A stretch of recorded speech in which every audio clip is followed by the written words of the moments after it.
મેં બનાવ્યો તો કેવો બન્યો, તમને ગમ્યો, તમારા પ્રતિસાદ તમે ખૂબ સારી રીતે બનાવજો અને મને યાદ કરજો અને તમારા પ્રતિસાદ કોમેન્ટમાં જરૂર આપજો. આ મિલ્ક પાવડર આપણો રેડી છે. હજુ મિલ્ક પાવડરમાંથી જે માવો બનાવેલો છે એ રેડી તો છે, પણ હવે આનો ઉપયોગ કરીને આપણે એક બીજી સામગ્રી પણ બનાવીશું. એની રેસીપીની હું લિંક પણ આપી દઈશ.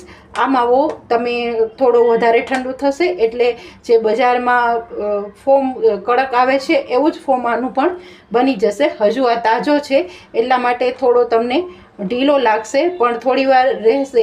અત્યારે વાતાવરણ ઠંડુ છે, થોડી વાર રહેશે એટલે ત્યારબાદ આનો પણ એવું જ ટેક્સચર આવી જશે.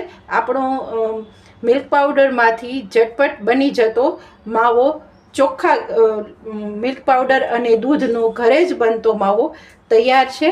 તમે પણ બનાવજો. Thank you.